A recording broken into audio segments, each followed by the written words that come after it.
Chers amis du Louvre, mesdames, messieurs, merci d'être venus si nombreux pour notre grande conférence annuelle des Amis du Louvre, qui pour la première fois est organisée dans ce magnifique amphithéâtre Rohan de l'École du Louvre. Et je tiens à remercier sa directrice, mon amie Claire Barbillon, pour son hospitalité dans ces murs, que d'ailleurs je connais bien en tant qu'ancien élève et en tant qu'ancien professeur. En juin dernier, à l'invitation de la collectivité corse, les Amis du Louvre ont fait un voyage à Ajaccio, qui fut l'occasion pour beaucoup d'entre nous de redécouvrir la fabuleuse histoire du château de la Punta, construit à partir d'un pavillon des Tuileries, sauvé de l'incendie de 1871, à un moment de la semelle sanglante de la commune, sauvé par la famille Pozzo di Borgo, et qui connaît aujourd'hui une campagne de restauration exemplaire. En retour, nous avons eu l'idée d'organiser à Paris la conférence d'aujourd'hui en invitant les deux plus grands spécialistes des Tuileries et de l'histoire de l'architecture. Permettez-moi de les remercier d'avoir accepté cette invitation et de vous les présenter. Pierre-Antoine Gattier est membre de l'Institut, architecte en chef et inspecteur des monuments historiques. Il est responsable des édifices français de Rome, dont la Villa Médicis, et les 5 églises des pieux établissements, dont évidemment Saint-Louis des Français, que vous connaissez tous. Il a notamment participé au projet de rénovation de la Bourse de commerce avec Tadeo Rondo, et aujourd'hui en charge de la rénovation du château de la Punta. Guillaume Fontenelle, quant à lui, que beaucoup d'entre vous connaissent, est le brillant conservateur en chef du patrimoine au Musée national de la Renaissance du château d'Écouen. Il est aussi normalien, agrégé de lettres classiques et architecte.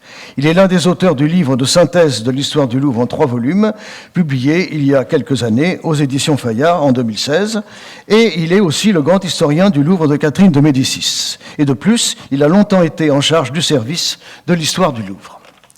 Je remercie enfin la collectivité de Corse et plus particulièrement Madame Catherine Colombani, responsable du pôle mécénat de la collectivité, qui a rendu possible cette rencontre. La Société des Amis du Louvre est heureuse de s'associer à la collectivité corse pour élargir, grâce à cette conférence, la mobilisation de généreux donateurs privés qui pourront contribuer au financement de la restauration de ce chef-d'œuvre de notre patrimoine. Eh bien, je vous souhaite une bonne conférence. Merci beaucoup.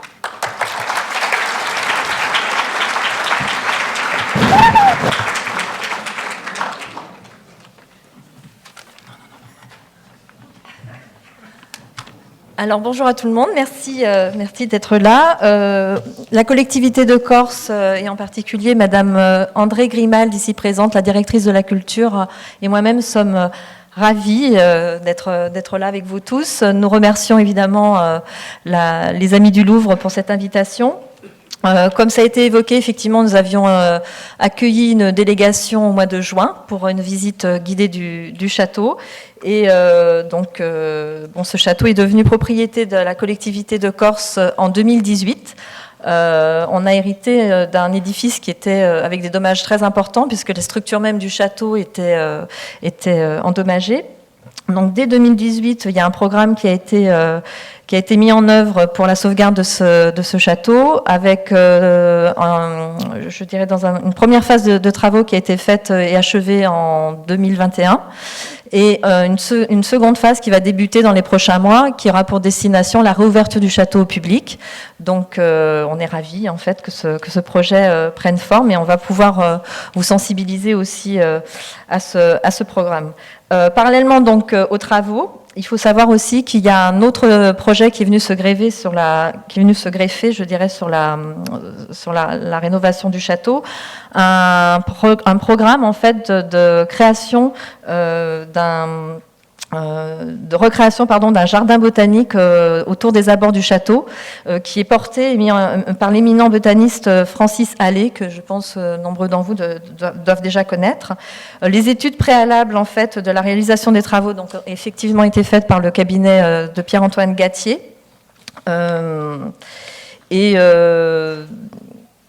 donc dès 2018, lorsque nous avons commencé la rénovation de ce château, on a, souhaité aussi faire porter le projet par le mécénat, c'est-à-dire qu'on a fait appel au mécénat d'une part par le Loto du patrimoine qui nous a sélectionné dès 2018 avec un budget de 97 000 € qui a été versé pour ce projet. Et on a ouvert une souscription auprès de la Fondation du patrimoine en partenariat donc avec les amis du château de la Punte aussi qui nous accompagnaient sur ce projet.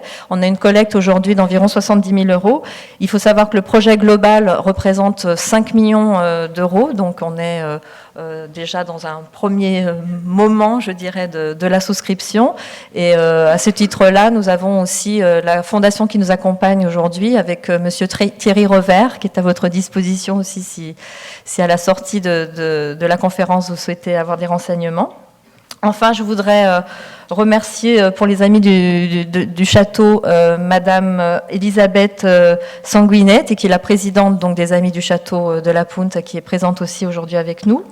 À cette souscription, on a aussi des donateurs parisiens qui sont venus à notre rencontre aujourd'hui. Donc la collectivité de Corse en profite aussi pour les remercier.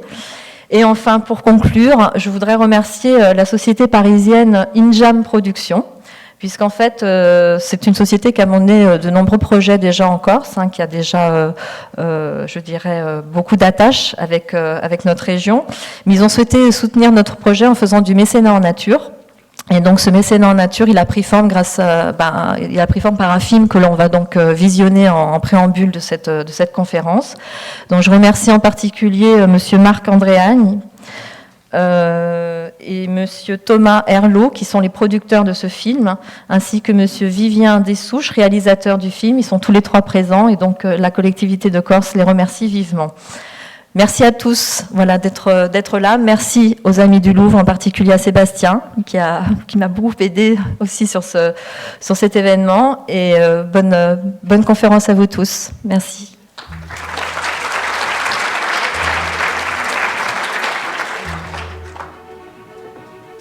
Sur les hauteurs d'Ajaccio, entre mer et montagne, trône un édifice hors du temps. Le château de la Punta. Conçue comme une véritable œuvre d'art, cette demeure, érigée par la famille Pozzo di Borgo en 1892, constitue une prouesse architecturale majeure. Alors l'édifice, il est exceptionnel, bien évidemment, mais au-delà, on se trouve situé donc entre deux golfs, le golfe de Lave et le golfe d'Ajaccio, et on peut voir derrière moi la chaîne principale de la Corse, donc un paysage extraordinaire. Le choix du lieu répond aussi à une rivalité ancestrale entre deux illustres familles. Les Bonaparte et les Pozzo di Borgo, deux enfants d'Ajaccio, vont se retrouver sur une période historique exceptionnelle, la période de la Révolution et de l'Empire, en opposition. Et on peut penser qu'effectivement, les Pozzo di Borgo, en choisissant cet emplacement, au-dessus dominant donc la ville d'Ajaccio, ont peut-être aussi nourri cette opposition. Une opposition qui se retrouve jusque dans les pierres du château, puisque certaines d'entre elles proviennent de la destruction du palais des Tuileries, symbole manifeste du règne des Bonaparte. Longtemps inhabité, battu par les vents, érodé par l'air marin, détruit en partie par un incendie en 1978, le château de la Punta est tombé progressivement en décrépitude. Désormais propriété de la collectivité de Corse, il s'apprête à vivre une renaissance. Aujourd'hui, un des projets qui nous semble le plus cohérent, c'est de travailler sur un élément qui était lié au château de la Punta, la Petite Afrique, un jardin exotique, et c'est de réfléchir à un jardin botanique. Alors, le mot est lancé, les étapes sont en cours au sein de la collectivité de Corse. C'est l'écoute de la population. Tout le pays ajaccien a ce souvenir de promenades, de déjeuners champêtres sur ces espaces. Le patrimoine, il existe si le public peut y avoir accès.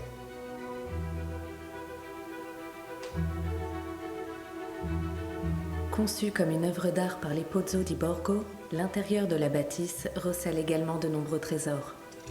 Cheminée ornementale, plafond somptueux, le rez-de-chaussée nous invite à revisiter les grandes périodes de l'histoire de France, la Renaissance, le Moyen-Âge, la période Louis XV. Si certaines pièces et leurs éléments de mobilier restent encore préservés par le temps, de nombreux espaces nécessitent une restauration complète. Une réhabilitation de fond en comble pour rendre son éclat à ce joyau du patrimoine et permettre aux nouvelles générations de s'émerveiller devant le château de la Punta.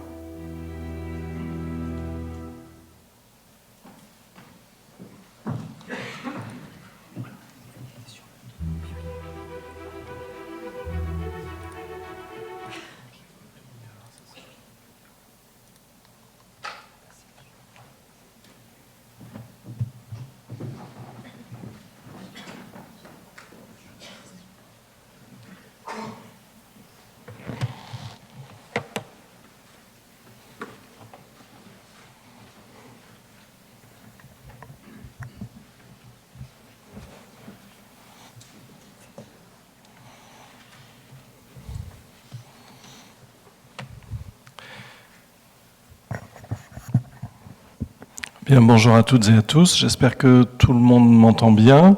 Je voudrais tout d'abord, en commençant, remercier particulièrement la Société des Amis du Louvre pour cette invitation à vous faire part de recherches passées, mais aussi de recherches en cours sur ce château de la Punt. Donc la présentation va être répartie entre donc une ouverture par moi-même et ensuite donc une présentation par Monsieur Gattier, qui est donc l'architecte en chef responsable de la restauration. Pour ma part, donc, je vais vous faire évidemment une petite introduction générale nécessaire, je pense, pour comprendre ce dont nous allons vous parler, mais je vais me concentrer plus précisément sur la question du rapport de ce château avec l'histoire et avec la notion, je devrais dire quasiment, d'histoire. Alors, ce château de la Punt qui nous préoccupe, vous l'avez déjà vu il y a un instant dans le film d'introduction, est donc un édifice important qui est situé vraiment à proximité immédiate d'Ajaccio. Vous voyez le centre, vous voyez sur le... Oui, c'est bon. Donc vous voyez le centre d'Ajaccio ici. Le château se trouve donc sur le mont Pozzo di Borg, ici sur une ligne de crête, d'ailleurs, il faut le dire, de ce château. Et Pierre-Antoine, je pense, reviendra tout à l'heure plus longuement sur la question du rapport du château avec le paysage. Et vous avez un détail ici, donc, de ce château et à droite, une vue aérienne qui vous rappelle un petit peu ce contexte. Nous sommes donc à la fois très proches d'Ajaccio, c'est 5 km, un peu moins de 5 km à vol d'oiseau, mais par contre c'est beaucoup plus long quand on veut aller d'un point à l'autre, comptons une bonne demi-heure de voiture depuis le centre d'Ajaccio lorsqu'il n'y a pas d'embouteillage. Pourquoi ? Parce que le château est à la fois proche, je dirais, visuellement d'un certain point de vue, mais éloigné à cause du caractère montagneux du site dans lequel il se trouve, puisqu'il y a quasiment presque 600 mètres, je crois, de dénivelé entre Ajaccio et le château. Ce château, donc, il est connu depuis très longtemps pour être un château de la fin du XIXe siècle, œuvre donc commanditée par l'une des plus importantes familles de Corse, la famille Pozzo di Borg, et ce château est connu depuis longtemps parce que, pour les historiens de l'architecture, il était une sorte de souvenir d'un palais très important disparu, le palais des Tuileries. Et en effet, le château est reconstruit à partir de fragments de ce palais des Tuileries. Alors, il faut dire un petit mot rapide d'historique pour comprendre ce dont on parle. Tout d'abord, évidemment, quelques mots sur ce palais des Tuileries. Donc, vous avez ici une photographie avant sa destruction en 1871.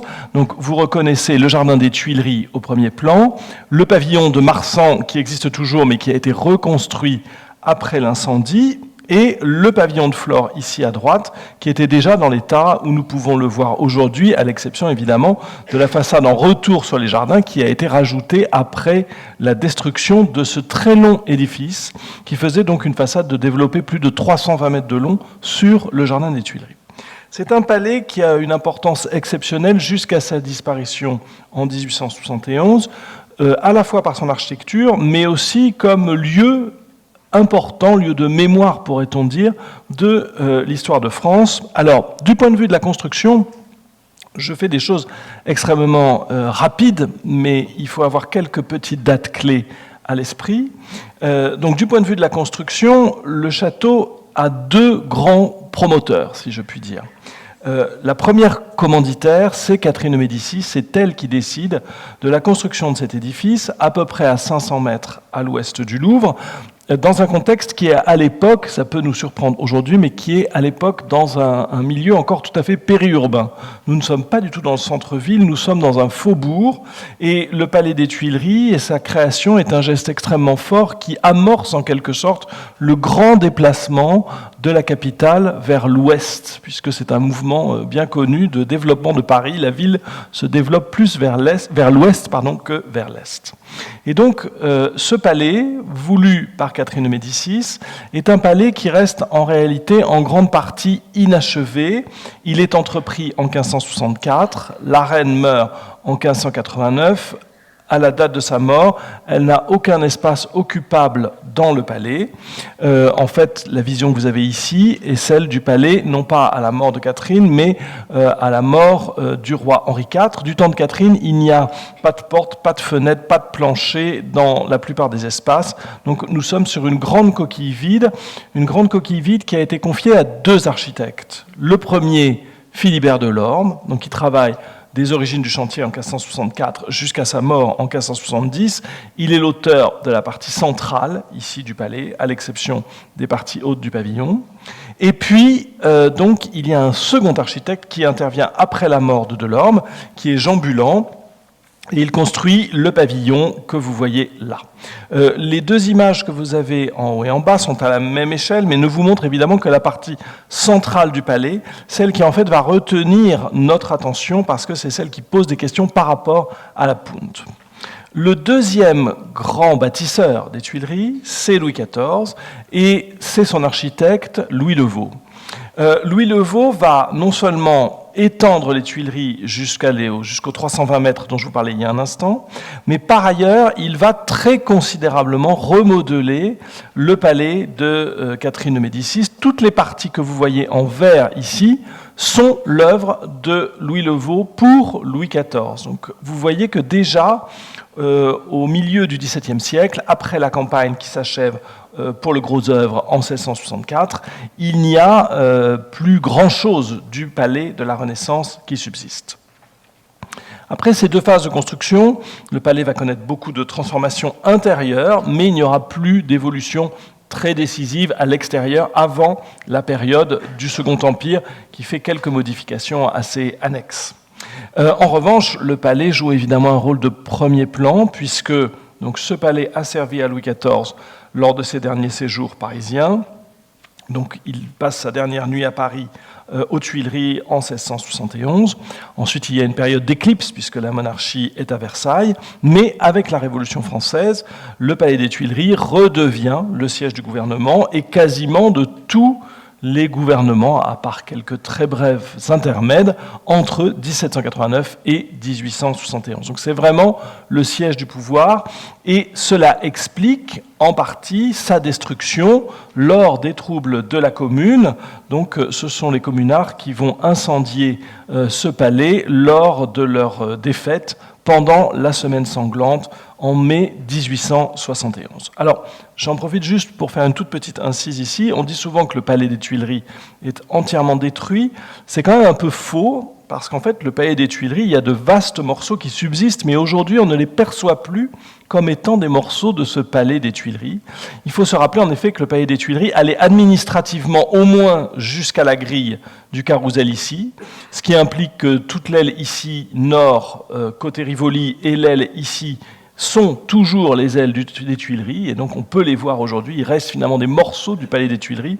Et d'un point de vue de répartition entre architectes, lorsqu'il y avait deux architectes différents, ce qui n'était pas toujours le cas, l'architecte des Tuileries était considéré comme compétent jusqu'à la moitié de la grande galerie. Donc en fait, il reste quand même des morceaux significatifs de ce palais des Tuileries, mais aujourd'hui, on a perdu cette logique, et au fond, tout ça est considéré comme faisant partie du Louvre, ce qui n'était pas le cas avant la destruction du palais.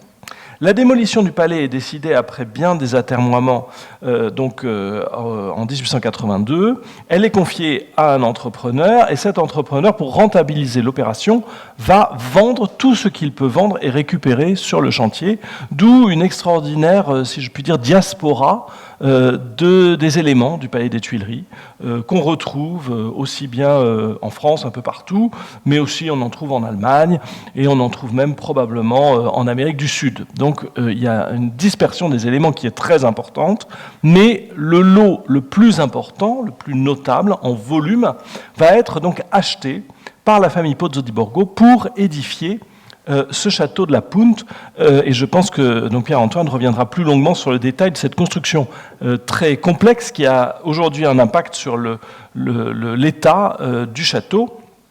Comme vous l'avez vu dans la vidéo, donc, les fragments sont achetés en 1883. Le site, en fait, est à ce moment-là en cours d'aménagement parce qu'il y a beaucoup de travaux à faire, notamment pour permettre l'accès à cette partie de la montagne. Et le remontage des fragments des Tuileries va débuter en 1888 et le gros œuvre, lui, va être terminé en 1891. Donc voilà pour un petit parcours rapide, je pense, des éléments chronologiques que vous avez besoin d'avoir à l'esprit pour comprendre maintenant ce que vous allez voir et ce que nous allons regarder. Disons-le tout de suite, je fais un peu d'autobiographie, lorsque je suis intervenu à la demande de Pierre-Antoine Gattier pour essayer de comprendre un petit peu ce qui venait des Tuileries sur ce palais, sur ce château de la Punte, pardon, ce qui m'intéressait, c'était bien uniquement cette question, de me dire, bon, ben, voilà, en quoi est-ce que ça évoque ce palais parisien ? Et je dois dire que ce qui me paraît aujourd'hui tout à fait passionnant, évidemment, il y a cet impact des Tuileries, nous allons en reparler, mais c'est que le château de la Punte a un rapport à la notion d'histoire qui est beaucoup plus riche et beaucoup plus complexe que cette simple question du déplacement, remontage des fragments des Tuileries. Et c'est un peu ce que je voudrais essayer de vous expliquer lors de cette communication. Alors, premier point, effectivement, ça n'est pas contestable, il y a énormément de morceaux des Tuileries qui sont présents dans ce château, mais il convient de rappeler quand même que ce château n'est pas la stricte reconstruction d'un pavillon qu'on aurait démonté à Paris pour le remonter en Corse.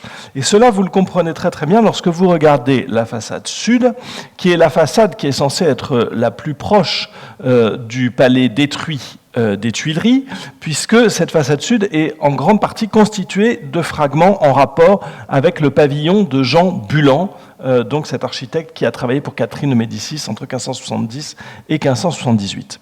Mais la comparaison entre la façade remontée à la Punte et le palais disparu permet immédiatement de voir des différences importantes. Alors il y a des différences dans le traitement de l'angle. Il y a des différences également dans le rythme des travées, parce qu'aux Tuileries, il y avait une alternance entre des travées larges, percées de fenêtres, et des travées plus courtes, plus étroites, qui étaient à l'origine ornées de niches, parfois converties en fenêtres au fil de l'histoire du palais. Et le rythme a été totalement uniformisé pour permettre une nouvelle architecture composée uniquement de très grandes baies, qui posent d'ailleurs des questions dans la distribution intérieure, comme vous le verrez tout à l'heure avec Pierre-Antoine Gattier. Donc, on n'est pas dans une simple reconstruction des Tuileries, il y a déjà un réaménagement en fonction des besoins et des objectifs de la famille Pozzo di Borgo.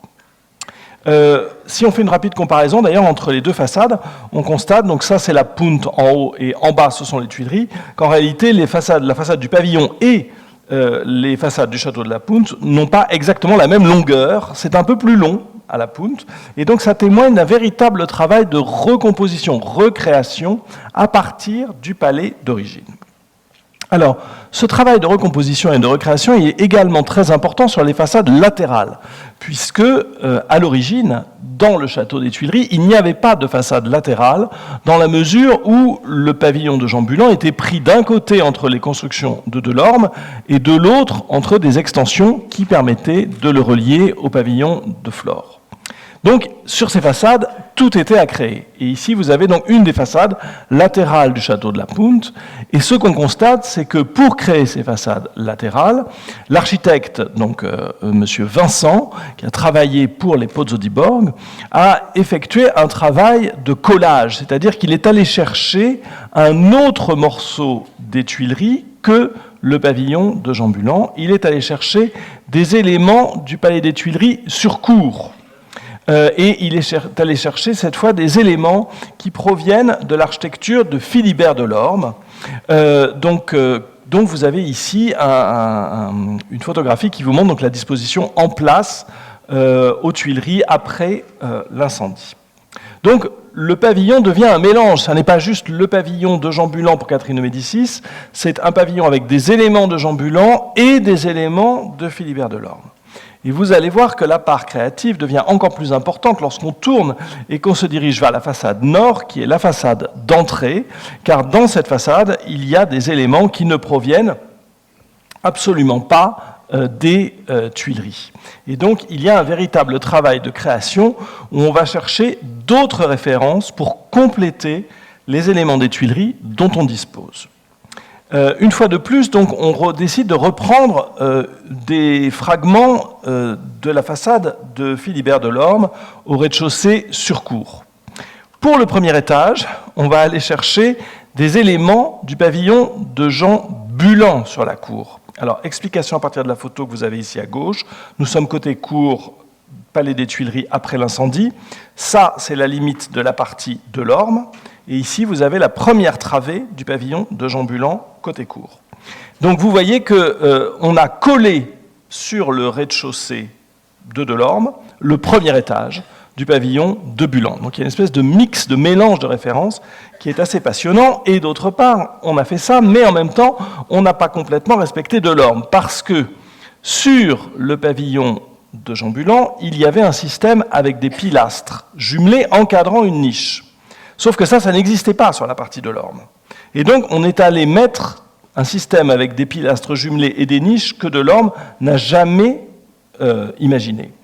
Donc il y a un véritable travail de copier-créer, je dirais, pour reprendre le titre d'une très très belle exposition qui a eu lieu il y a quelque temps, enfin je crois une vingtaine d'années déjà maintenant, ici au Louvre. Et ce copier-créer, il va aller chercher dans d'autres références dans le palais. Parce que ce jeu des niches à rez-de-chaussée, l'architecte Hector Lefuel l'avait déjà imaginé lorsqu'il a entrepris de bâtir l'aile nord du palais des Tuileries, c'est-à-dire l'aile où se trouve actuellement le musée des arts décoratifs. Et vous voyez que le système de pilastres jumelés, de niches avec des grandes clés et de tables, on le trouve déjà chez Hector Lefuel et on va le retrouver transposé à la Punt. Donc la Punt, c'est aussi un excellent exemple de l'influence du Grand Palais 19e du Louvre, qui est quasiment contemporain. Cette aile-là, Lefuel va l'achever après l'incendie. Donc en 1880, Lefuel est encore en train de construire ça. Et au même moment, Vincent élabore pour la Punta ce projet pour les Pozzo di Borgo. Autre exemple, la question du fronton central. Ici, ce fronton central est copié d'un autre morceau du Louvre. Il s'agit de la petite galerie de Louis Le Vau sur la Seine. Le fronton que vous avez ici est donc une création moderne du XIXe siècle, d'après une autre création pour le Louvre. La comparaison entre les deux frontons, je crois, est tout à fait éloquente. On retrouve la même idée d'une figure de renommée avec sa trompette au centre, les termes engainés de part et d'autre. Il n'y a pas de doute sur le modèle. Et ce qui est assez curieux ici, c'est qu'en fait, ce modèle est une création du XIXe siècle au Louvre lors d'une restauration d'un édifice du règne de Louis XIV. Donc vous voyez qu'il y a une espèce de millefeuille très complexe dans ce château de la Punt. Il y a des éléments authentiques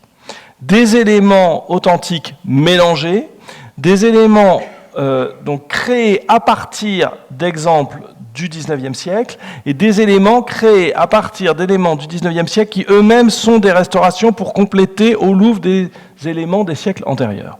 Donc on a une sorte de millefeuille comme ça de références et on est vraiment, je pense, sur une démonstration du caractère historiciste de ce XIXe siècle qui est obsédé par le regard sur l'histoire et la création passe par l'observation et par la reprise de motifs historiques.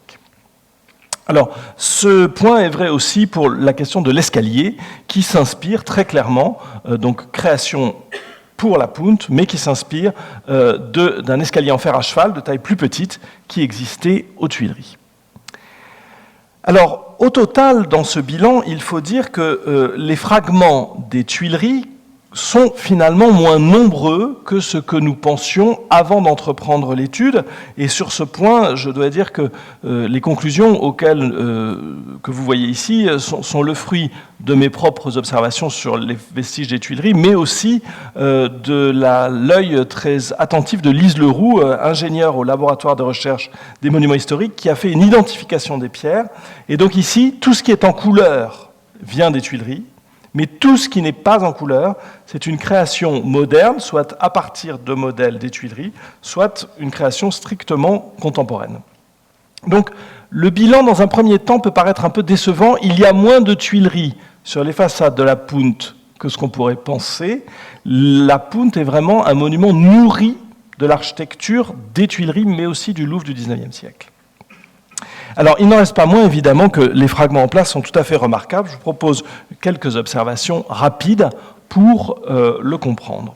Donc, nous avons tout d'abord ces exceptionnelles colonnes qui proviennent du pavillon de Jean Bulan sur la façade sud du château.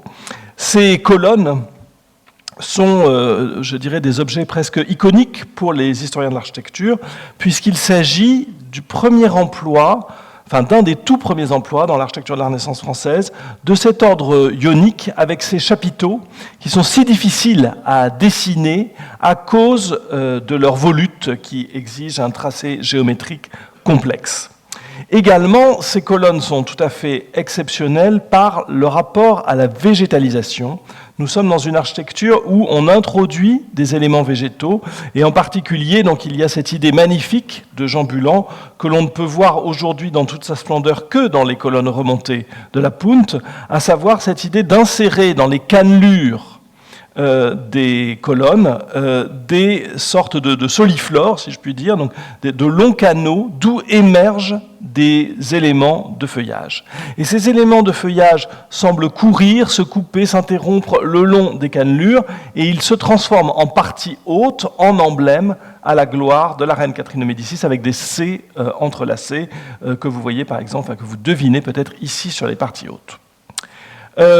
Donc, un conservatoire d'éléments architecturaux d'une qualité exceptionnelle et extrêmement novateur dans l'histoire de l'architecture française. Alors, l'étude de la Punt permet aussi de reposer des questions sur ce qu'on comprend des Tuileries.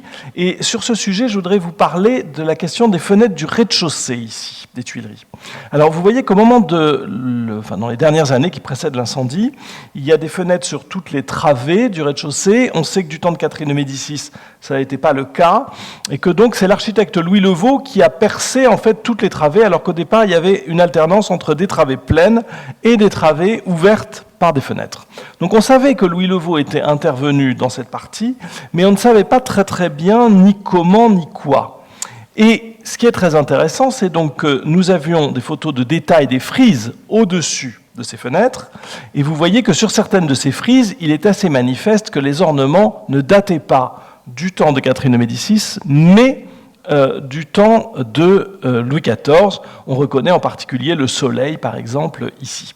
Et pendant très longtemps, je m'étais demandé mais où se trouvaient ces éléments et quelle était la répartition entre les éléments qui comportent l'emblématique de Catherine de Médicis et ces éléments sculptés du temps de Louis XIV. Et grâce au château de la Punt, on a des embryons de réponse, puisque cette fenêtre, vous le voyez ici, a été réutilisée pour former l'avant-corps de cette façade nord du château de la Punt dont je vous parlais il y a un instant. Et il se trouve, alors, autre image de comparaison, en bas, les frises de Catherine de Médicis, en haut, les frises de Louis XIV. Vous voyez que ce n'est pas du tout quand même la même chose, ça pose des questions sur l'évolution de ce chantier des Tuileries. Et grâce au fond de la famille Pozzo di Borg, eh bien, on peut identifier la fenêtre d'où vient l'entablement que je vous ai montré tout à l'heure, et découvrir que c'est une fenêtre qui se trouve donc sur la moitié droite de ce palais des Tuileries. Cela implique probablement que c'est dans cette partie-là que Louis Levaux est intervenu peut-être d'une manière plus importante que ce qu'on imaginait jusqu'à présent. Donc au fond, l'observation de la Punt par ricochet, ça permet de se poser de nouvelles questions sur l'histoire architecturale du palais parisien disparu. Dernier point, la conservation matérielle de ces vestiges permet aussi d'avoir des observations extrêmement fines sur des éléments qui relèvent de l'histoire du palais parisien disparu. Par exemple, ici vous le voyez, sur ces consoles de Philibert Delorme, on distingue clairement les emblèmes royaux qui ont été bûchés à la Révolution. Vous devinez la couronne ici et probablement le H et les deux C de Catherine de Médicis en dessous. Autre élément peut-être encore plus passionnant, dans les frises de l'aile nord, nous avons aujourd'hui des éléments un peu bizarres qui alternent avec l'emblématique de Louis XIV et ses soleils. Nous avons des niveaux avec des feuilles de chêne, nous avons également des foudres. Et en fait, nous savons, et lorsqu'on regarde les choses de plus près, on constate que ces éléments sont assez bizarres aujourd'hui. On a l'impression de plusieurs matériaux qui se mélangent les uns avec les autres. C'est très visible en bas. Vous voyez, il y a des lignes qui paraissent différentes des autres. En réalité, tout cela a une explication, c'est que durant la Révolution française, lorsque le palais des Tuileries est devenu le siège de la Révolution, on a entrepris de masquer l'ensemble des éléments qui relevaient de l'emblématique royale.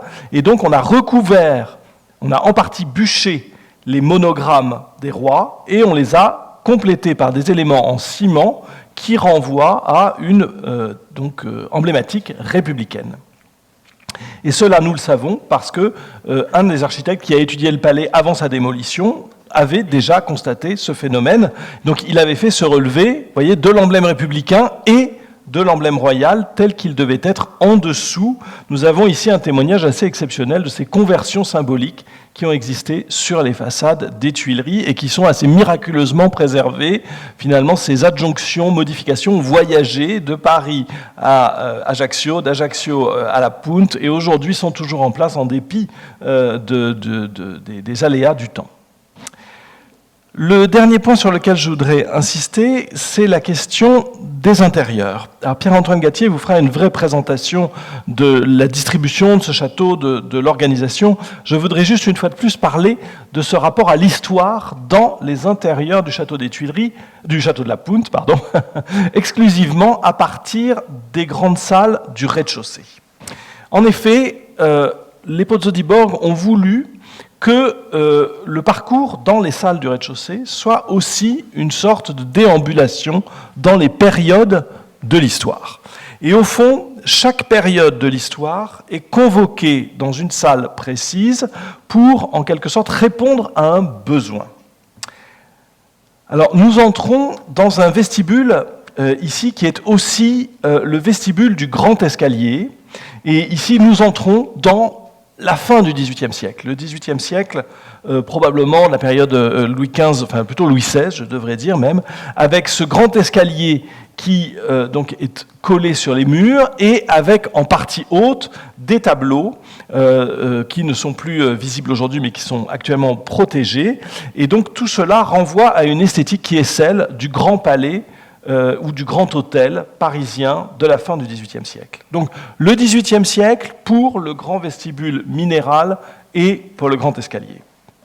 Pour le petit salon, on recourt à une autre période. Cette fois, c'est la période de Louis XV qui paraît la plus adaptée pour ce lieu, avec un décor tout à fait remarquable, rocaille, en très grand contraste d'ailleurs avec l'autre XVIIIe siècle de l'escalier.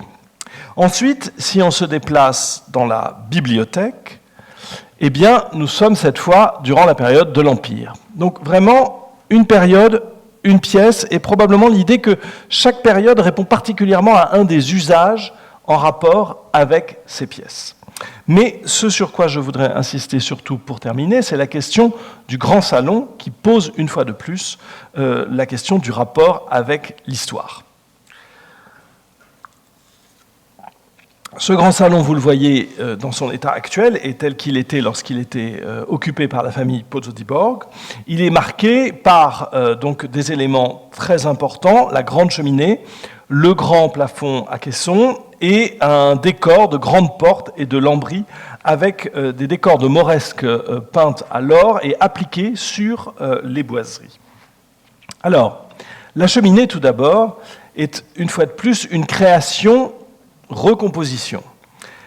L'essentiel de cette cheminée fait une fois de plus le lien avec le Louvre où nous nous trouvons, mais cette fois avec les collections du palais, puisque la cheminée est une copie, à une échelle d'ailleurs agrandie, je pense que Pierre-Antoine Gattier vous l'expliquera tout à l'heure, d'une cheminée qui est conservée dans les collections du département des sculptures aujourd'hui et qui provient du château de Villeroy. Donc une cheminée de la Renaissance qui est copiée. Mais vous voyez que la copie n'est pas parfaite, notamment, outre la question des proportions, parce que le cadre ici n'est pas le même. Et le médaillon au centre est également tout à fait différent. Une fois de plus, dans cette cheminée, les Pozzo di Borg vont intégrer des éléments d'architecture et des éléments de sculpture qui sont authentiques et qui, cette fois, viennent d'ailleurs, puisque le cadre, il y a un contraste qu'on constate assez clairement entre le bas du cadre, qui paraît plus gris, plus sombre, et le haut. En fait, le haut est une création qui a été faite avec le reste de la cheminée, et le bas est un morceau ancien authentique, morceau ancien qui provient en réalité du château d'Écouen. Et aujourd'hui encore, le haut du cadre, qui va avec le bas du cadre de la Punte, est conservé au château. Donc, visiblement, les Pozzo di Borg ne se sont pas contentés d'acheter des fragments des Tuileries, ils avaient un vaste réseau d'acquisition de fragments anciens qu'ils ont remontés dans le grand salon. Je dois dire que je n'ai toujours pas trouvé l'origine de l'élément ovale central, mais qui, de toute évidence, est lui aussi une acquisition d'un élément ancien. Autre point, donc, il y a la création d'éléments à la manière d'eux, et en particulier pour les lambris avec les décors donc de moresques dorées, et pour les lambris bas du grand salon que vous voyez là. Sur ces deux éléments, une fois de plus, c'est le château d'Écouen qui sert de modèle, puisque nous avons ce système de moresque sur fond d'or qui était remonté dans les portes du château. Aujourd'hui, ces éléments sont déposés et exposés à nouveau dans le musée, mais en tant que tels. Mais ils étaient en situation et ils ont visiblement servi de modèle à l'architecte. Nous en avons d'ailleurs une preuve parfaite, puisque le lambris, ici, du château de la Punte, est copié sur un fragment de lambris d'Écouen, dont on a le relevé dans les archives privées de la famille Pozzo-di-Borg.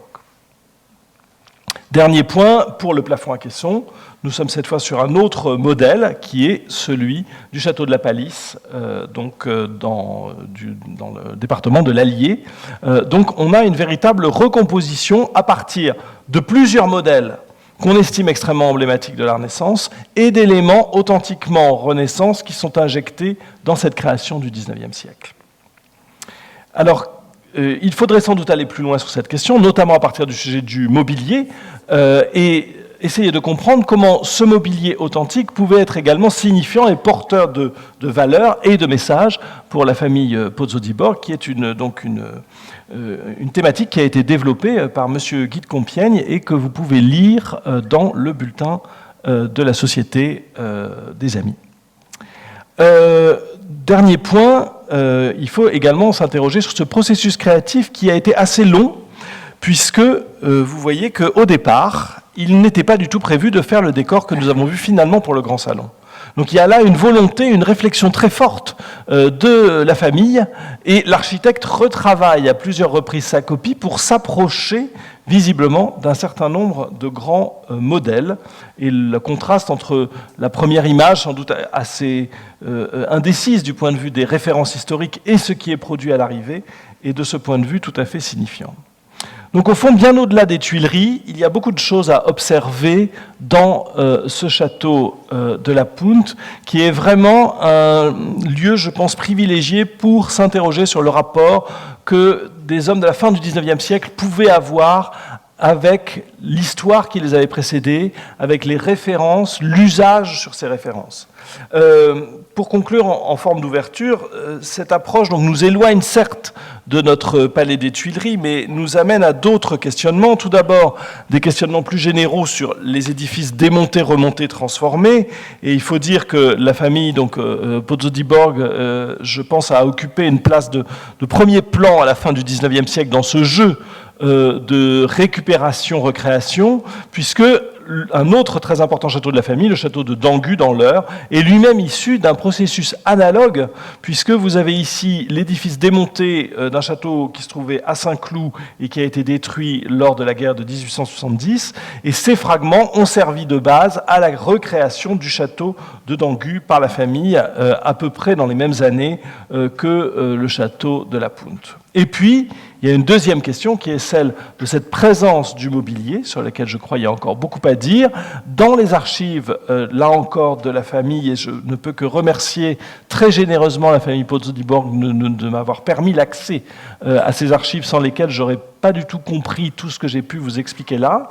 Et donc, dans ces archives, il y a des dessins qu'on ne comprend pas très bien, assez maladroits, qui visiblement proviennent d'une maison qui réalise du mobilier à la manière du Moyen-Âge ou de la Renaissance. Et donc, on a des pistes nouvelles ici à explorer sur cette question de l'aménagement intérieur, sur lequel je pense qu'il y a beaucoup à comprendre, et sur comment on crée un intérieur historiciste à la fin du XIXe siècle.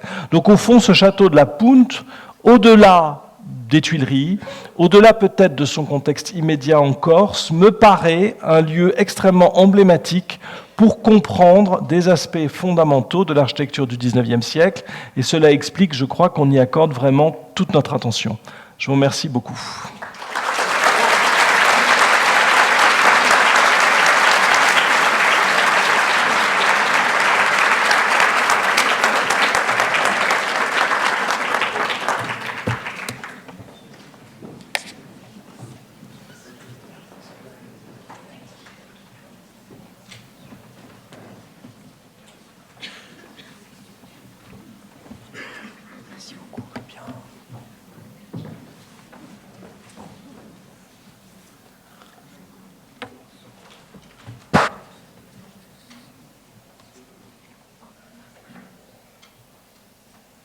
Alors, Monsieur le Président des Amis du Louvre,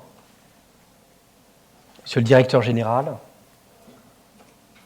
Madame la Directrice de la Culture de la collectivité de Corse, Monsieur le Directeur du Patrimoine de la collectivité de Corse, Madame la responsable du pôle mécénat de la collectivité de Corse, Madame la présidente des Amis du Château de la Punte,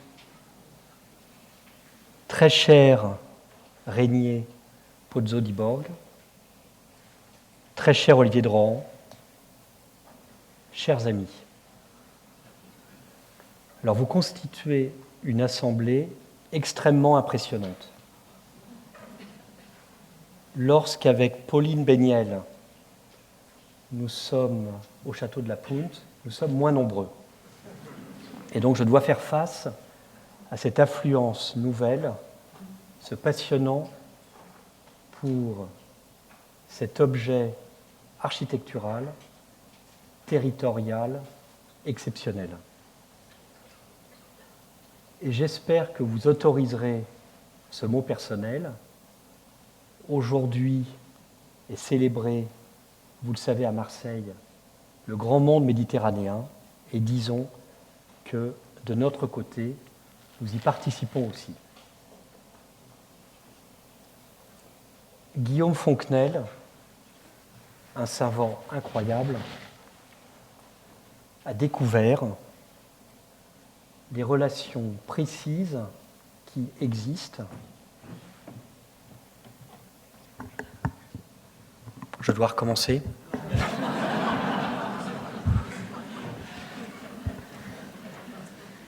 Comme j'ai déjà oublié ce que j'ai pu dire. Donc, Guillaume, pas de chance, c'était au moment où je rendais hommage à ton travail. Il faut mesurer qu'il est sans doute le premier à avoir identifié le rapport précis, pierre à pierre, entre les éléments remontés au château de la Punte et l'ensemble des structures du château des Tuileries. Mais d'une manière dialectique, je tiens à vous dire que le château de la Punte est vestige remonté du château des Tuileries, mais comme le démontre cette image, il est tout autre chose à la fois. Il est une invention, il est une prise de position dans le grand territoire corse, il est un manifeste historique et architectural, il est une grande invention plastique. Je voudrais partager cette histoire avec vous. Et donc cette présentation est à la fois, et c'est un peu confus dans mon esprit, elle est une monographie, le château de la Punte. Elle est un travail de projet conduit pour la collectivité territoriale et travail conduit à l'agence. Et je voudrais rendre hommage à Pauline Béniel, architecte du patrimoine, et vous verrez ses dessins. Selon moi, c'est pas mal. Et je pense que ça peut être comparé aux grands dessinateurs du XIXe siècle. Pauline, bravo. C'est aussi, je dirais, un exercice méthodologique. Comment faire projet ? Une démonstration de l'apport de la pluridisciplinarité. L'architecte des monuments historiques, toute son équipe, l'historien de l'architecture, le remarquable Guillaume Fontenelle,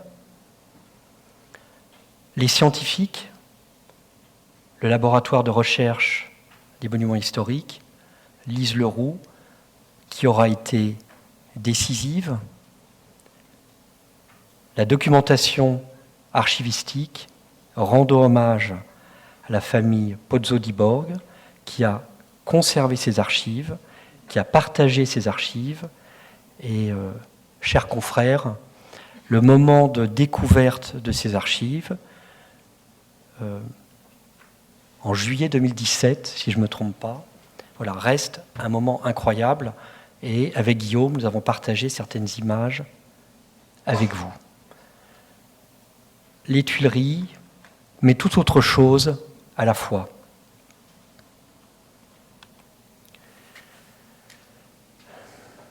J'essaierai d'être à peu près rigoureux, et voici ce que je vous propose. Voilà. Construire un nouveau château en Corse. Dessiner des jardins, regarder le grand paysage. Se saisir de la distribution à la française pour célébrer les fragments des Tuileries. Et pour cela, créer un assemblage constructif, savant, complexe, que nous essayons de comprendre. Et aujourd'hui, avec la collectivité territoriale, le service des monuments historiques, s'engager dans la restauration en conservation. Nous pourrions parler de doctrine et de philosophie de restauration de l'État 1893, issu de cette aventure constructive voulue par les Pozzo di Borg. Construire un nouveau château, il ne me revient pas de raconter le destin incroyable du grand fondateur de cette aventure. Il est le fondateur puisqu'il va être le donateur des moyens à son neveu. Et Régnier, si je me trompe, reprends-moi, à son neveu, pour faire une grande œuvre en Corse, chez eux, au plus près d'Ajaccio.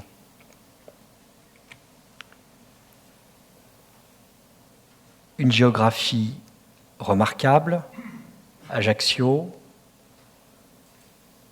son territoire, sa topographie, et choisir de façon exceptionnelle d'aller au plus haut, au-dessus d'Ajaccio.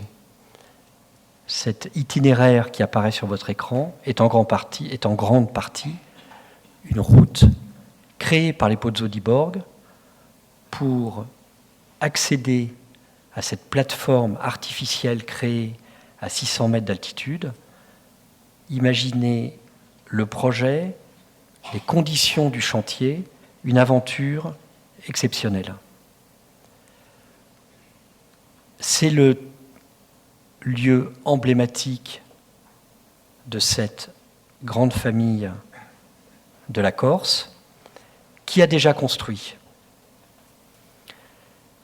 Sans doute, les drames de 1870-71 cristallisent la décision de construire, et tout particulièrement l'emplacement. Les archives présentées par Régnier Pozzo di Borg, les recherches des historiens, le dialogue avec Guillaume Fontenelle, les recherches de Pauline Béniel à l'agence, voilà, montrent une réflexion sur l'emplacement pour aboutir à cette idée d'aller au plus haut. Et puis, il y a cette nouvelle circonstance, longuement racontée par Guillaume, une disponibilité nouvelle des vestiges des Tuileries. La chronologie exacte de ce projet est complexe, riche. Ce n'est pas la disponibilité des Tuileries qui fonde le projet, c'est l'hommage rendu, je cherche les mots, au grand ancien de la famille, qui amène à la décision d'un château, le bouleversement de 1871, la décision prise par la Troisième République de démonter les Tuileries, la possibilité d'avoir accès à ces vestiges. Les photos que vous voyez, voilà, je les aime, c'est la séance de travail à Dangu où nous découvrons ces documents remarquables, inconnus, et nous rentrons pratiquement dans la démarche de l'architecte du château de la Punte. Ce ne sont pas des photos de collection, ce ne sont pas des photos redressées des Tuileries, ce sont des documents de travail. Je ne sais pas si vous voyez sur cette photo, vous voyez des tracés au crayon, des axes, des horizontales. Voilà, on comprend un travail pour se saisir de ces images et sans doute un travail pour transformer ces photos, redresser la perspective et en faire des élévations frontales. Nous sommes dans l'atelier des architectes. C'est passionnant. Guillaume a montré l'importance de ces images. Là encore, des documents qui proviennent de ce fonds archivistique exceptionnel. Photos des Tuileries, dessins, relevés, localisation très certainement des éléments prélevés. Je serai souvent imprécis parce que je ne voudrais pas être repris par Guillaume. Louis Levaux, il dit peut-être. Regardez ces documents incroyables. Démolition du Palais des Tuileries, un calque, un papier conservé, et dans l'angle qui est ici, un relevé pierre à pierre. Et voilà, nous sommes dans ce projet de reprise, de saisie de fragments pour faire projet d'architecture et création. Albert Franklin-Vincent, à la rigueur de l'architecte rationaliste du XIXe siècle, issu de la grande formation de l'École des Beaux-Arts, il identifie clairement pour nous des éléments saisis au profit d'un projet, au profit de projets. Des esquisses qui permettent d'imaginer le processus créatif qu'il va développer. Et puis, voici ces dessins très impressionnants qui sont le projet abouti des façades.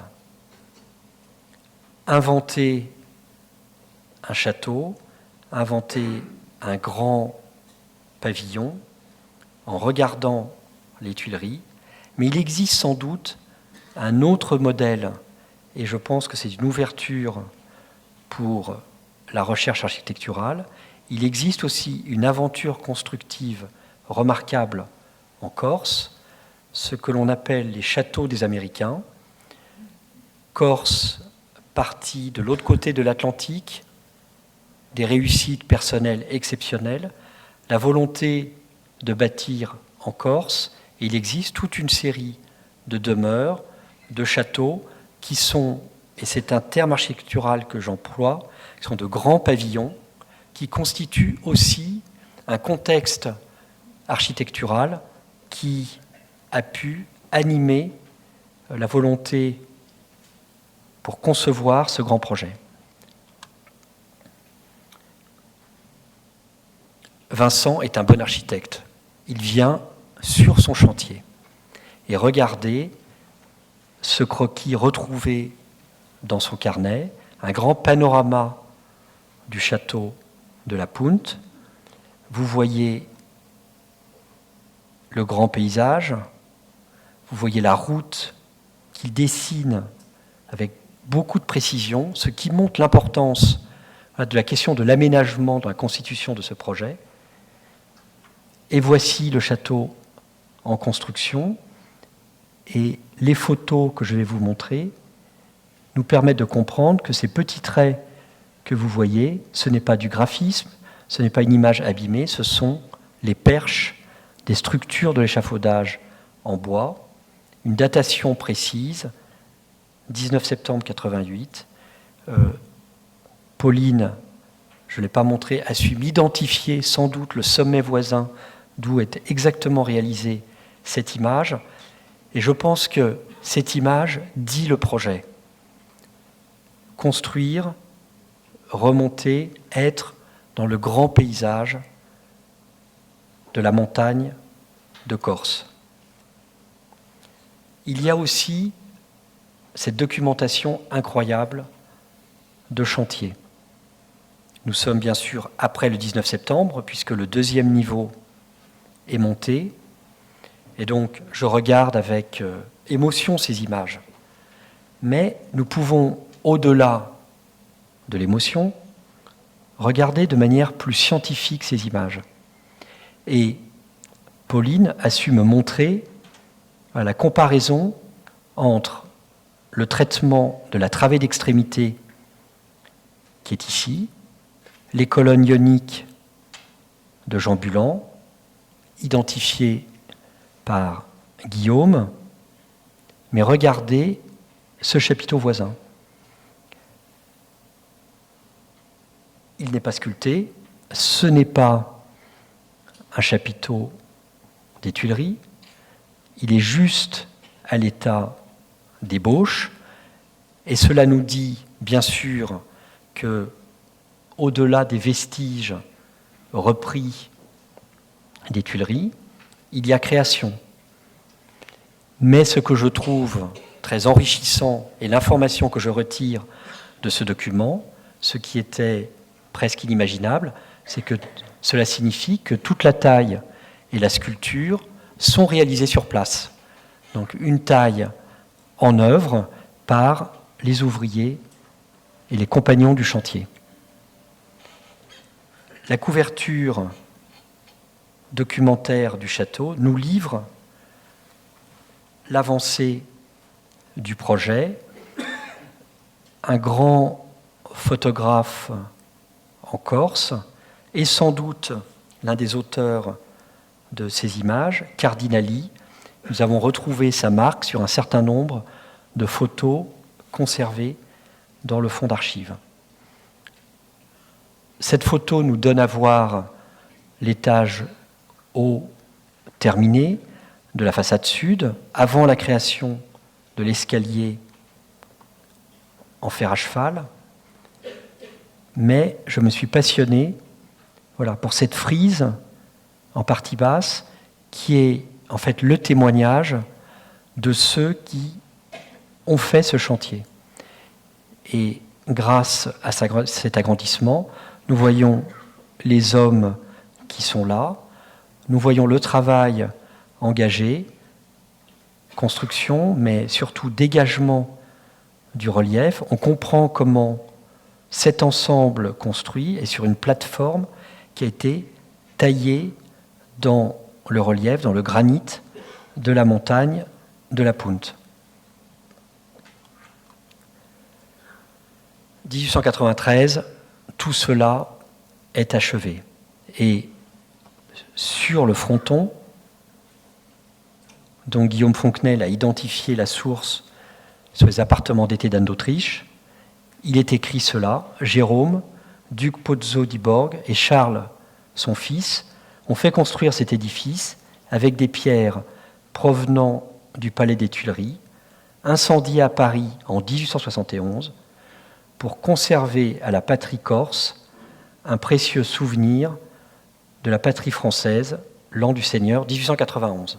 Voilà, tout est dit, cité, réutilisé, créé, inventé. Faire architecture, dessiner des jardins. Pauline Béniel a souhaité rétablir cet exercice de modification de la topographie tel que Vincent l'a réalisé. Vous imaginez le pendage naturel du terrain, le travail en déblai, remblai qui a pu être réalisé pour, à 600 mètres de cette montagne abrupte, créer cette grande plateforme stable, y compris des étages de cave, pour supporter ce nouveau grand pavillon exceptionnel. Voici le plan masse. Vous reconnaissez notre si beau château de la Punte, la façade avec le grand escalier de fer à cheval, La route accède par ici. Il n'est pas toujours aisé de s'orienter. Le vestibule et les entrées sont là. Le salon est ici. Donc nous sommes entre cour et jardin. Et donc créer cette plateforme, qui est un grand belvédère vers Ajaccio, aménager des jardins réguliers à la française, tels qu'on recommence à les dessiner. Au château de Dangu, autre château de la famille Pozzo di Borg, est fait appel aux plus grands paysagistes français de la fin du XIXe siècle, les Duchesne, réinventeurs du jardin classique à la française. Donc, créer une architecture nouvelle, créer un jardin en étant, je dirais, à la pointe de la composition paysagère. Et ces images incroyables nous disent la vue sur la ville, le grand belvédère sur la baie d'Ajaccio, tel qu'il apparaît au moment de la fin du chantier. On voit le paysage agricole, les restanques, les terrasses de production agricole et la vue sur la ville. Nous sommes à la place de cet observateur. Les jardins viennent d'être plantés. Cela dit aussi l'ambition, la vision de ce grand projet.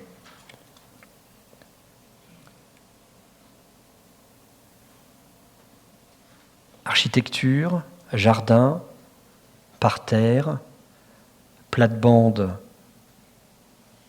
organisée et création d'une lisière. Le long de la terrasse, en contrebas, apparaissent le houppier d'un certain nombre de sujets qui commencent à se développer pour aboutir à cette transformation progressive qui est aujourd'hui un des enjeux de ce grand projet de la collectivité, d'en faire un lieu, un conservatoire botanique. Le mot n'est pas très scientifique de ma part. Une lisière qui conserve des vues spectaculaires sur la baie. Le château de la Punte et Fragment est un lieu de vie avec cette spécificité de notre architecture, la réflexion sur la distribution. Voici le plan du château de la Punte, du grand niveau. Vous reconnaissez l'entrée, donc vous êtes arrivé par cette route incroyable, vous franchissez le perron, côté cour, côté jardin. Vous reconnaissez le plan masse que je vous ai présenté. Et vous trouvez un modèle de distribution à la française, qui est cette double distribution, avec une enfilade côté cour et une enfilade côté jardin, avec une organisation très structurée, grâce à cette invention du milieu du XVIIe siècle, qui est le refend longitudinal, recoupé par des refends transversaux, contre lesquels viennent s'adosser les grandes cheminées. Donc voici un grand modèle de la distribution à la française. Ce qui est extraordinaire, c'est que, et j'accompagne la réflexion de Guillaume Fontenelle sur la question de la citation, ce plan qui est ici, le plan du château de la Punte, est une reprise presque littérale de la distribution du château de Montretout, propriété des Pozzo di Borg et de l'œuvre à Dangu. Cette idée de la double distribution et d'une organisation très séquencée, pièce en pièce. Les grands salons, mais la question de l'étage est passionnante. Voici, donc vous reconnaissez ce grand plan du château de la Punte, l'escalier, donc nous avons franchi les deux volets, le grand palier, Et nous arrivons à ce grand couloir qui va distribuer l'ensemble des chambres de l'étage. Chaque fois, c'est une chambre. Chaque fois, c'est une chambre.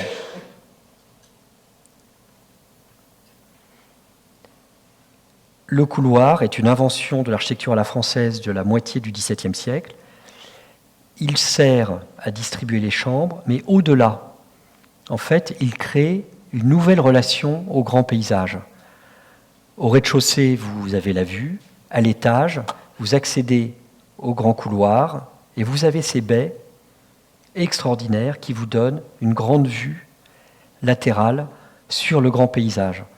Et donc, l'analyse de cette distribution montre la façon dont les Pozzo di Borg regardent les grands modèles de la distribution à la française, en font pratiquement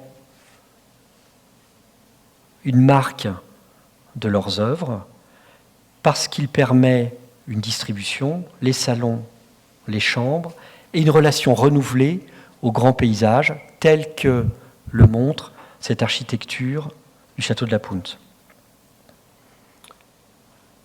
Je ne reviendrai pas, et je ne ferai pas aussi bien que Guillaume. C'est une collection qui fait mémoire de l'histoire de l'architecture. C'est incroyable. Le grand vestibule, des textes nous disent qu'il est plutôt Henri II. Guillaume nous dit non, c'est du XVIIIe siècle. Le débat est ouvert. Le grand salon, Renaissance. Le petit salon, Louis XV.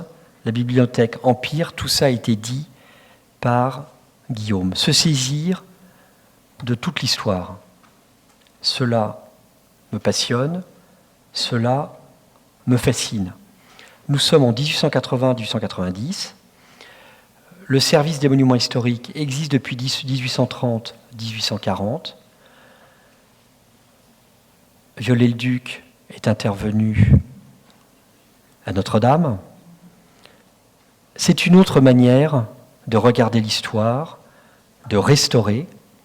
Il existe donc plusieurs façons, à la fin du XIXe siècle, de faire histoire avec un projet d'architecture, une pratique du service des monuments historiques, mais sans doute concentrée sur la question de l'architecture médiévale, et un travail qui assemble la mémoire et la création, avec une forme finalement de liberté qu'offre l'architecture classique. Et oui, comme Guillaume Fontenelle l'a dit avec beaucoup de profondeur, c'est un sujet à regarder avec beaucoup de curiosité. Alors, nous avons regardé chacune de ces grandes pièces, et je voudrais me concentrer sur le grand salon, sans doute parce que j'ai un rapport émotionnel avec cette grande cheminée. Voici cet ensemble redessiné par Pauline Béniel et ses équipes, et vous reconnaissez voilà, cette composition remarquable, la grande cheminée, ces doubles portes. Mais il est possible d'entreprendre une histoire de cette grande cheminée. Le modèle, le château de Villeroy, remonté, conservé au Louvre. Le Louvre entreprend très tôt une politique de diffusion avec des modèles en plâtre, et dans les catalogues de vente des collections du Louvre, vous trouvez le château de Villeroy. Et il a été remonté dans les petits appartements du château de Chantilly que j'ai restauré il y a quelques années. Enfin, vous le retrouvez de manière beaucoup plus monumentale au château de la Punte. Et je l'ai retrouvé sous forme de traces perdues et oubliées à la Bourse de commerce Collection Pinault, où dans l'un des grands salons, on savait, j'ai retrouvé par les textes, qu'il y avait une copie du château de Villeroy. Le service des monuments historiques restaure, mais on le sait, invente et crée. Les architectes de la fin du XIXe siècle restaurent, inventent et créent, citent et travaillent sur le réemploi. Le grand projet du XIXe siècle est sans doute un assemblage, en pratique artistique, on dirait un collage, pour inventer une œuvre nouvelle. Avec Guillaume, avec les équipes de la collectivité territoriale, la Société des Amis, voilà, on est en mesure d'identifier chaque élément de décor, trouver sa source et rendre hommage à cette composition décorative absolument remarquable.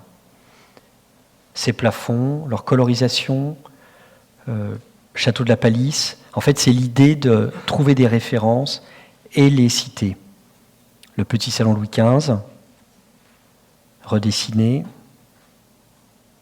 Ce qui n'apparaît pas derrière tout ça, c'est les structures constructives que nous avons essayé d'identifier. Je ne voudrais pas avoir l'impression de reprendre les propos de Guillaume. Les fragments des Tuileries. Un projet, c'est une aventure architecturale, mais c'est avant tout une démarche savante et rigoureuse. C'est un travail pluridisciplinaire. C'est un travail de recherche qui précède le projet. Et peut-être que la satisfaction que nous portons tous, c'est que cette recherche a amené découverte. Et ce que nous partageons cet après-midi avec vous tous, c'est vraiment une grande découverte. Il a toujours été dit que le château de la Punte recèle des fragments des Tuileries. Mais jusqu'à présent, l'identification de ces éléments relevait d'une étude strictement, je dirais, comparative.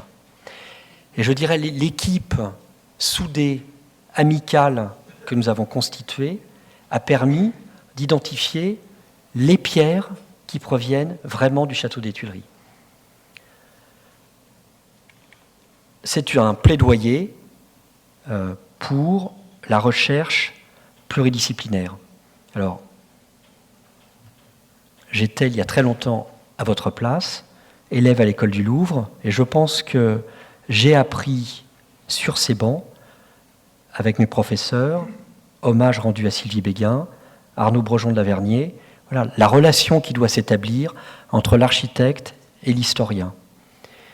La recherche savante dans le projet de la deuxième moitié du XXe siècle, l'architecte, l'historien, le laboratoire, le restaurateur, la documentation archivistique. Et c'est cela qui a permis cette découverte fondamentale nouvelle. Ce sont les calcaires à Ditrupa de l'Oise. Et vraiment, il faut rendre hommage à Lise Leroux, du laboratoire de recherche des monuments historiques, qui a trouvé finalement la clé de lecture. J'avais la conviction que ce projet devait être partagé. La collectivité territoriale avait constitué un large comité scientifique, François Goven, Françoise Bercé, hommage lui soit rendu, elle nous aide dans cette connaissance et la mémoire du service des monuments historiques, Alexandre Gady, Guillaume Fontenelle, qui va se saisir de ce sujet. Mais j'avais la conviction que je ne pourrais pas réussir tout seul la mise au point des protocoles de traitement de ces éléments de sculpture si prestigieux. Et donc, faire appel au laboratoire de recherche des monuments historiques pour regarder les protocoles. Élise Leroux, dans la nacelle, avec Guillaume, reconnaissent en fait les faciès des calcaires de l'Oise qui sont les calcaires utilisés par les Tuileries. Et donc c'est la géologie en fait qui donne la cartographie la plus exacte des pierres utilisées, réutilisées. Une cartographie complexe, transposée grâce aux recherches de Lise Leroux, de Guillaume Fontenelle par Pauline, dans les relevés qu'elle a pu établir. Mais ce qui est génial, c'est que quand vous faites l'acquisition au XIXe siècle de pierres des Tuileries, oui, comme a su le reconnaître Guillaume Fontenelle, vous avez des éléments de Philibert Delorme, de Jean Bulan, de Louis Levaux, mais vous avez aussi des pierres de restauration du XIXe siècle, de mes grands anciens. Et c'est tout cela qui se retrouve réintroduit dans les parements du château de la Punte. Par l'analyse des fonds d'archives, ont été identifiées les carrières. Donc les carrières grâce à leur faciès et les carrières où sont réalisés ces compléments sculptés sur place. Vous avez l'estampille des carrières de Provence. Par les documents archivistiques, nous avons trouvé qu'il s'agit des carrières de Fontvieille, près d'Arles. On commence à comprendre l'organisation du chantier, prélever des vestiges aux Tuileries, les faire venir par train, le récit, puis traverser en bateau depuis Marseille. Ce récit a été publié. Sculpter, commander des compléments dans les carrières d'Arles, je dirais au plus près de la Corse, avec une recherche d'une pierre qui présente un faciès équivalent. Et c'est pour ça que les recherches précédentes n'ont jamais su identifier de façon certaine les pierres qui proviennent des Tuileries et les pierres resculptées sur place dans un travail de création exceptionnel. Mais il a fallu réinventer l'assemblage de tout cela. Lorsque est monté l'échafaudage, pour les premières mesures de conservation, apparaissent des désordres préoccupants. Regardez ces ouvertures de joints, la pierre s'est écartée. Ceci, c'est une fracture. La pierre de l'entablement a rompu. Ceci est également une fracture qui se poursuit dans le chapiteau. Fracture de la pierre, fracture de l'entablement, rupture du chapiteau. On découvre également des pierres de calage. Donc, un travail de l'archéologie en élévation donne à voir l'organisation du chantier, le calage ici au-dessus du chapiteau, mais surtout révèle très certainement la présence d'un tenon métallique ici. Et progressivement, nous prenons conscience d'une présence, je dirais, très systématique de l'ossature métallique à l'intérieur de cet édifice. Avec l'assistance du laboratoire de recherche des monuments historiques, nous sommes en mesure d'établir cette cartographie qui montre la présence, je dirais, dominante du métal. Chaînage, crampons encre verticale, fer de soutien des plates-bandes, crampons ici pour liaisonner les pierres. Nous sommes bien dans une construction savante du XIXe siècle, siècle de l'industrie, en fait, qui se saisit des procédés, je dirais, de l'architecture contemporaine. Mais sans doute aussi parce qu'il faut faire assemblage. Assembler les pierres des Tuileries, assembler les pierres des calcaires de Fontvieille. Voilà cette image d'analyse produite par l'agence, qui est la décomposition de cet assemblage. En bleu, de façon synthétique, les calcaires provenant des Tuileries. Plaqués contre les maçonneries supports prélevées directement sur le site, granit de la Punte, et vous avez vu les photos de tous ces ouvriers avec leurs pics qui ont participé sans doute à la production de cette réserve de maçonnerie. Plaquage, un travail assez incroyable, en fait de parement fin. Ce ne sont pas des pierres massives, et cela n'enlève rien, au contraire, c'est un assemblage complexe, constructif, qui mobilise des matériaux extraits sur place, des matériaux provenant des carrières d'Arles et les éléments des Tuileries. Et pour stabiliser cet ensemble complexe, rêvé par les Pozzo di Borg, il y a l'échaînage, l'encre qui est ici, qui fait assemblage du tirant de la façade latérale et de la façade principale. Pour soulager une plate-bande comme celle-ci, avec un appareillage savant, stéréotomie à la française avec ses fausses coupes spectaculaires, il y a des fers qui forment les supports. Tout ça, ce sont des fers, je dirais, forgés, de grandes barres, mais regardez, toutes les structures internes, les structures de plancher, ce sont des profils, on dirait aujourd'hui IPN, c'est ce qu'on appelait alors des IAO, IL ordinaire. La technologie la plus contemporaine du XIXe siècle trouve sa place dans ce projet. Un projet donc qui est regarder l'histoire, être archéologue, mais également se saisir des technologies les plus contemporaines. Un architecte qui m'impressionne beaucoup, qui a la capacité à se saisir des matériaux archéologiques, et il sait construire de la façon la plus récente, telle qu'on le fait dans la deuxième moitié du XIXe siècle. Et donc le projet qui est engagé aujourd'hui, comme cela a été dit par Madame Colombani, c'est un projet qui regarde, je dirais, l'ensemble de ce site.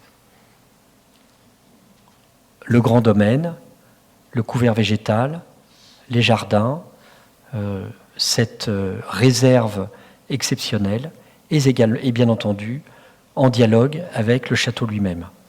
Le travail est engagé et nous l'évoquions avec Madame la Présidente de l'Association des Amis.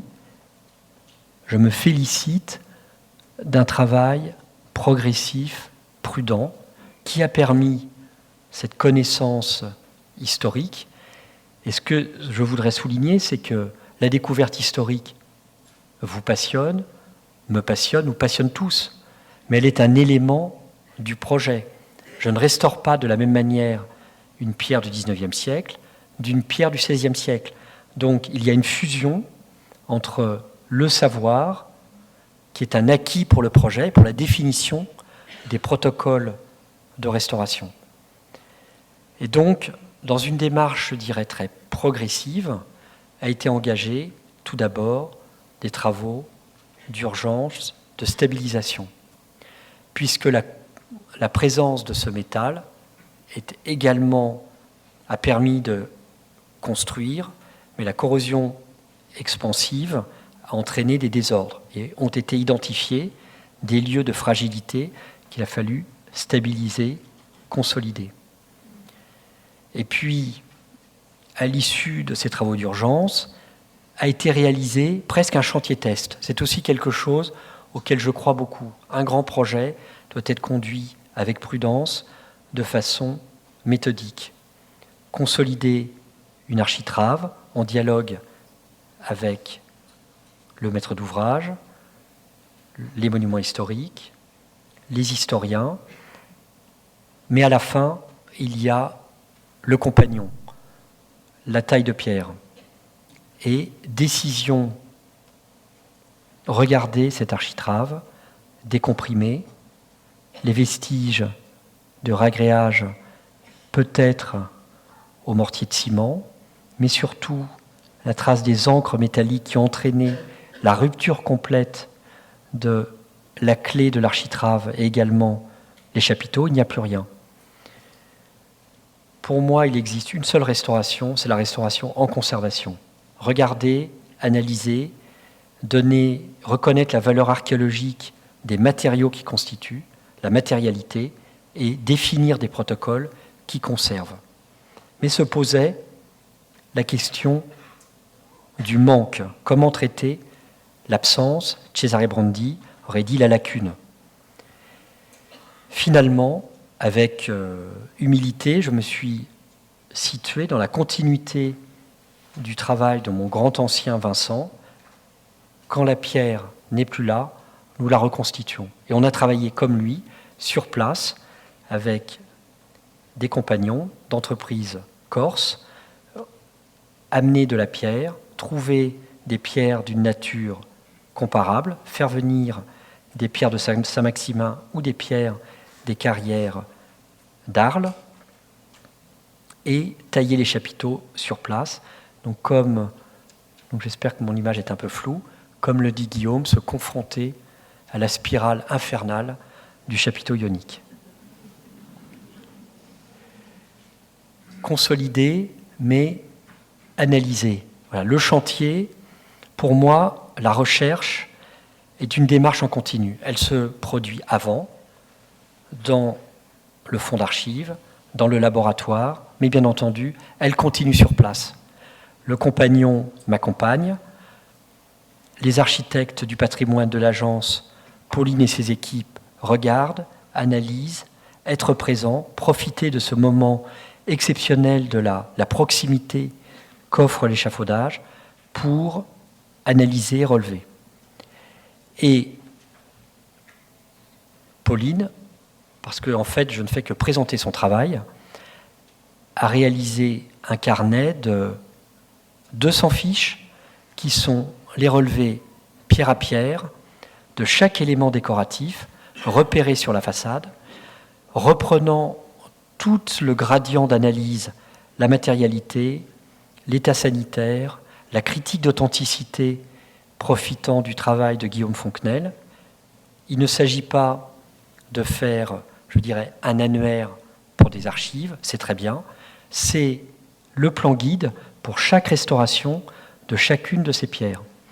Et regardez, par exemple, sur le chapiteau sont indiqués tous les ragréages qui ont pu être réalisés lors des restaurations du XIXe siècle postérieures.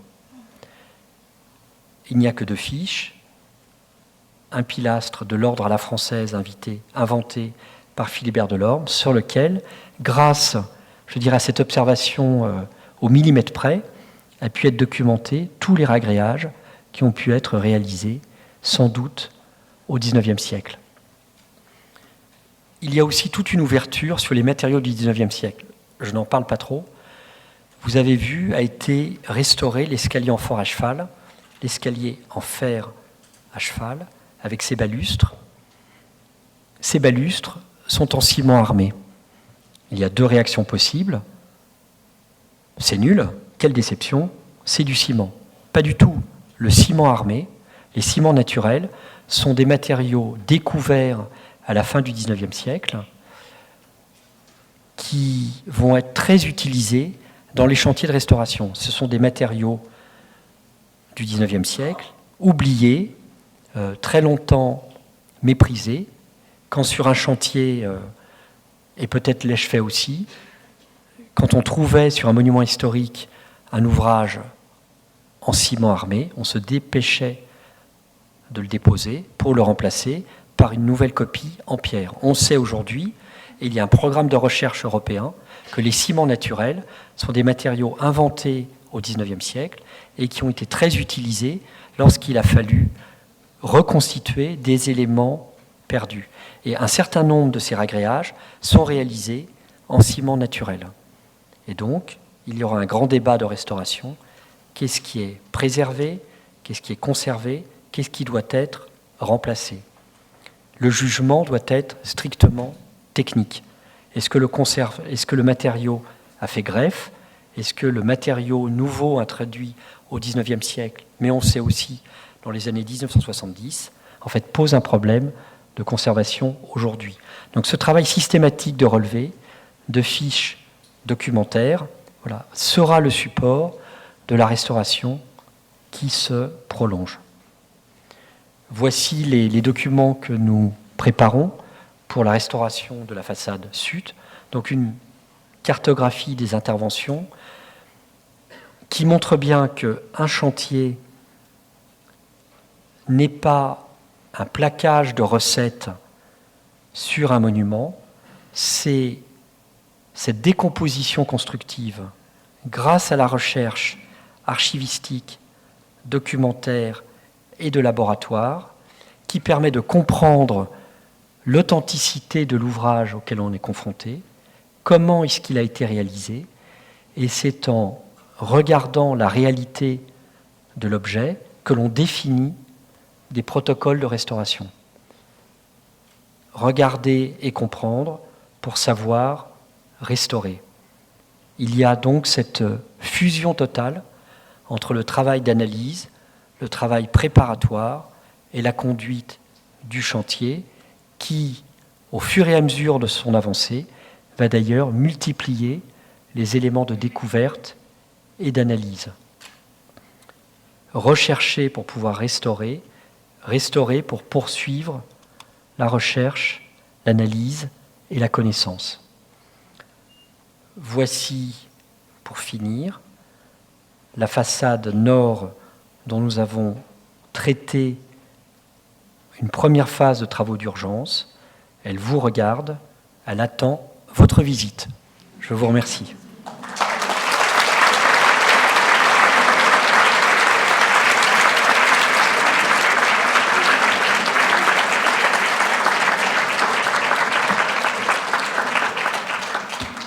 Merci beaucoup.